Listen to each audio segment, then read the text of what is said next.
Un mot peut-être sur l'idée de genre. L'idée de genre, c'est-à-dire la détermination finalement du féminin ou du masculin par rapport, à l'exigence sociale, par rapport à ce qu'on leur enseigne, soit dans l'éducation, soit dans les jeux, soit dans, les métiers, longtemps réservés aux femmes ou aux hommes.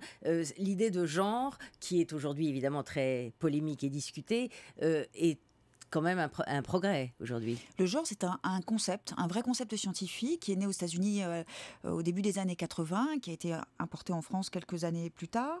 Il a été très très pertinent pendant des décennies pour mettre au jour un certain nombre de mécanismes de domination.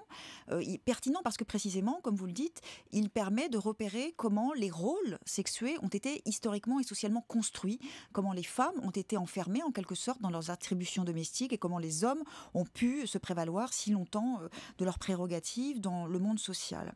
Donc cette notion de genre, elle est extrêmement utile pour mettre au jour la récurrence et la permanence parfois de ces mécanismes qui enferment les individus dans leur rôle sexué ou genré. Parce qu'en fait, ce qu'il faut repérer, c'est ce qui se passe avec ce qu'on peut appeler la troisième vague féministe. On parlait de la seconde tout à l'heure. Celle que nous vivons aujourd'hui, c'est une troisième vague qui s'enracine précisément dans la notion de genre, mais qui l'a en quelque sorte complexifiée en la croisant avec d'autres facteurs de domination que sont la classe et la race, et qui s'attache surtout aujourd'hui à repérer comment les femmes sont au croisement de plusieurs facteurs d'oppression et ce faisant, ce féminisme-là perd un peu de vue la particularité, la spécificité de la condition féminine et englobe en quelque sorte la cause des femmes dans une lutte, dans la lutte contre toutes les oppressions.